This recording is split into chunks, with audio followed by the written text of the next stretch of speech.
Assalamualaikum warahmatullahi wabarakatuh. Kenapa Imam Mahdi dari kalangan manusia biasa dan kenapa kebanyakan manusia akan meremehkan beliau? Bila kita melihat kembali sejarah diutusnya para nabi dan rasul, maka para nabi dan rasul ini merupakan manusia-manusia pilihan, manusia-manusia terbaik yang dipersiapkan oleh Allah. Dari sejak masih usia belia hingga tumbuh dewasa, mereka Allah jaga dari perbuatan-perbuatan dosa yang umum dilakukan di kalangan kaumnya. Seperti Nabi Ibrahim yang tidak pernah menyembah berhala seumur hidupnya. Seperti Nabi Muhammad yang dibelah dadanya ketika masih kecil dan terjaga dari memuja berhala kaum jahiliyah. Kemudian ditanamkan di hatinya sifat dan akhlak terpuji. Sebagaimana beliau diberi gelar oleh kaumnya sebagai Al-Amin, orang yang dipercaya. Seperti Nabi Yahya yang menguasai kitab Taurat sejak remaja. Seperti Nabi Isa yang bisa berbicara ketika beliau masih dalam buayan. Lantas, kenapa calon Imam Mahdi hanya berasal dari golongan manusia biasa? Bukan dari kalangan ulama, kiai, ataupun ustadz terkenal. Bukan dari kalangan publik figur ataupun tokoh terkenal. Beliau hanya dari kalangan manusia biasa pada umumnya yang mungkin banyak kesalahan dan memiliki sifat yang jauh dari kelayakan untuk diangkat sebagai seorang khalifah dan pemimpin umat di akhir zaman. Agar layak diangkat sebagai seorang khalifah, beliau harus menjalani islah satu malam. Diperbaiki, dibengkel, diinstal ulang hati dan pikirannya.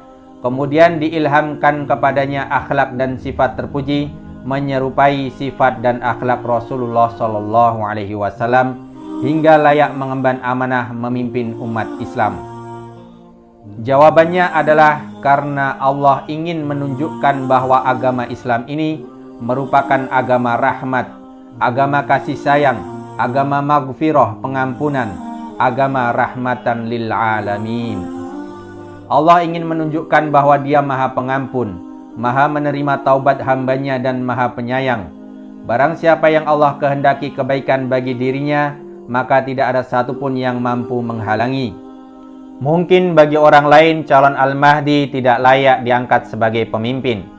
Tapi bagi Allah, Dialah satu-satunya manusia yang mampu mengemban amanah itu.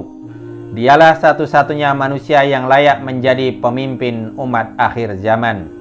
Allah ingin mengajarkan kepada umat ini bahwa Allah lah yang berhak menilai hambanya.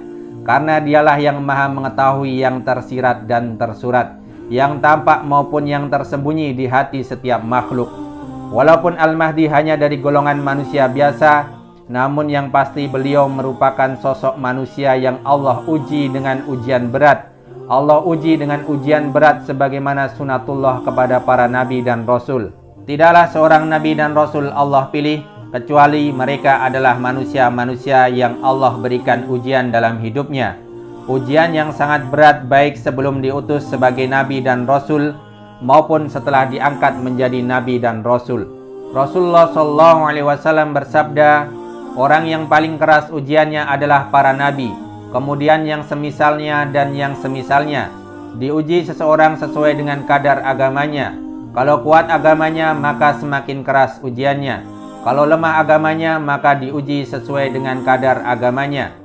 Maka senantiasa seorang hamba diuji oleh Allah sehingga dia dibiarkan berjalan di atas permukaan bumi tanpa memiliki dosa.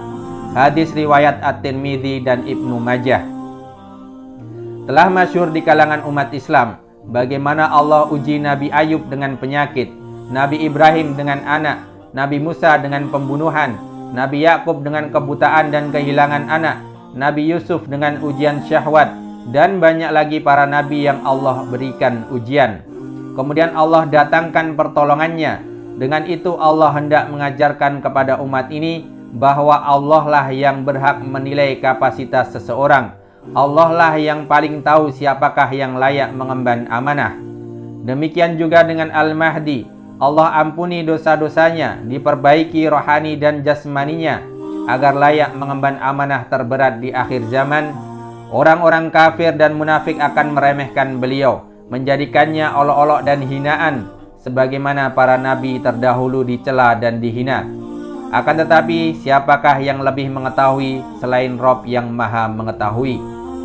Allah Subhanahu wa Ta'ala berfirman yang artinya, dan jika kamu tanyakan kepada mereka tentang apa yang mereka lakukan itu, tentulah mereka akan menjawab, sesungguhnya kami hanyalah bersenda gurau dan bermain-main saja.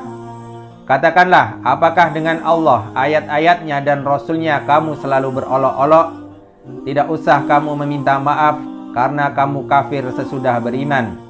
Jika kami memaafkan segolongan kamu lantaran mereka bertaubat, niscaya kami akan mengadab golongan yang lain disebabkan mereka adalah orang-orang yang selalu berbuat dosa.